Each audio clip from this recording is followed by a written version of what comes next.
back to our channel. If you're new here, we are a group that deals with important topics to help you understand the world better. Today we're going to talk about one of the most discussed issues in the world, gender inequality. For this reason, I'd like to tell you about someone very famous who has spoken out about this, Malala Yousafzai. Malala Yousafzai was born on July 12, 1997 in Mingora, a small village in northern Pakistan, into a very poor family. She became famous at 11 years old when she started writing a blog in Urdu for the BBC called Diary of a Pakistani Schoolgirl.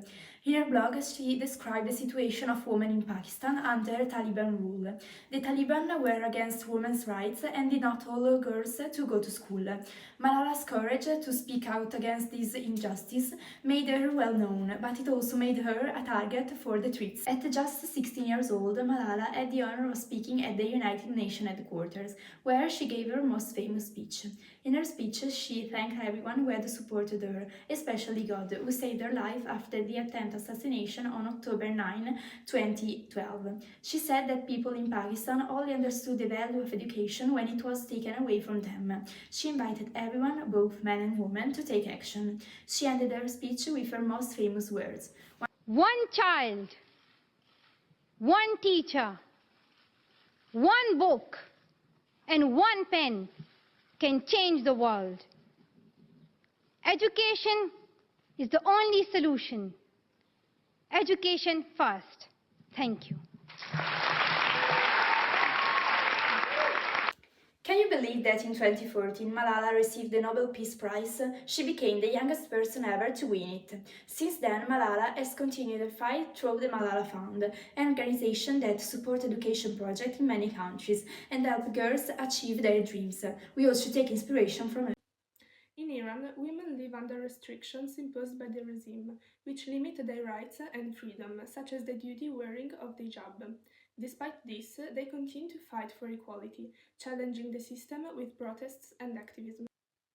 On September 16, 2022, Mahsa Amini, a 22-year-old girl, died in Tehran after being beaten by the morality police for a strand of hair showing outside the hijab. Her death sparked protests across Iran, with thousands of people calling for the end of the regime. Despite the repressions, the women, life, freedom movement, inspired by Mahsa Amini, continues to grow, both in Iran and abroad. Addis Najafi, 20 years old, with blonde hair tied in a ponytail, became a symbol of the anti-hijab protests which threatened the government and the morality police. In a viral video, she was seen tying her hair with an elastic band, without the hijab, before heading to the square to protest against the veil and discriminatory laws against women's rights. Unfortunately, despite her determination, the morality police killed her with 6 gunshots during the protest near Tehran. Elnaz Rkabi, an Iranian climbing champion, competed without a hijab at the Asian Climbing Championship in Seoul, attracting significant attention on social media. The broadcaster Iran International called her gesture historic and heroic, but the Iranian regime did not share the same view.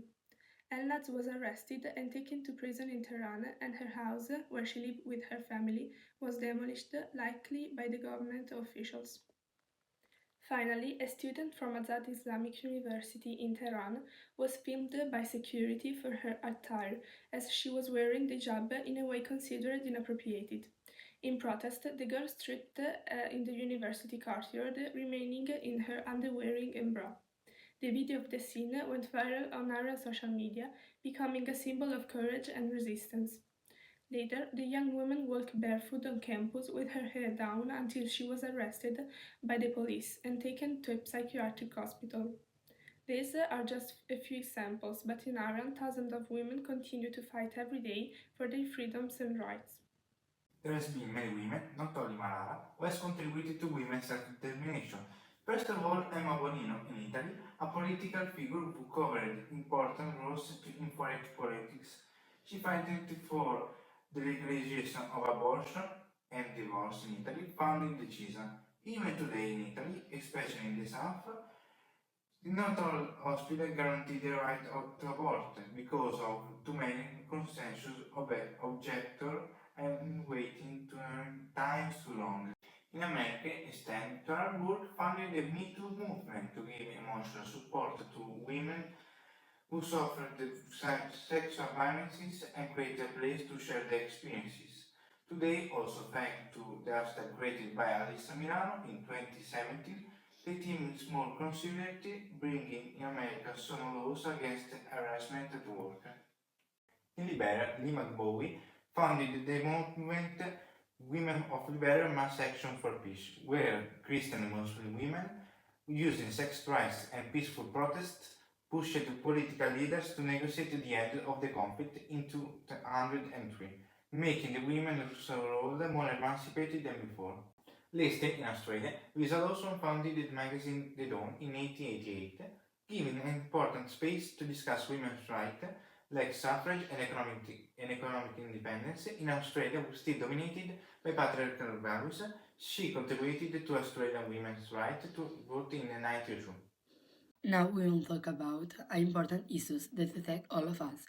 Gender equality. It's not about fairness, it's something we need to build a fair world. Did you know that even today, millions of women and girls have their freedom and their opportunities limited? Think about this. Two-thirds of the depleted peoples in the world are women.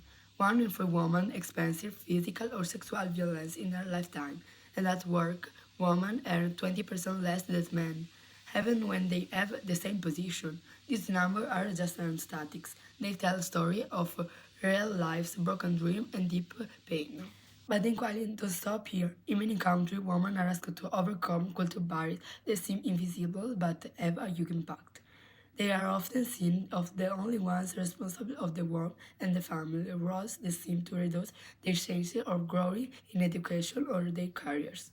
Gender stereotypes make people think that some professions or roles are not suitable for women. Even the media often show women in a sexual way, which negatively affect how society sees them. These cultural barriers are stereotypes, even if less visible than other forms of discrimination. Changing this way of thinking takes time, so this is why we need to act. So, what can we do to help? We can start with a small action that have a big impact. We can support education camping to teach respect and inclusion. We can amplify women's voice through culture, art, and media. And also, we can support the local feminist movement.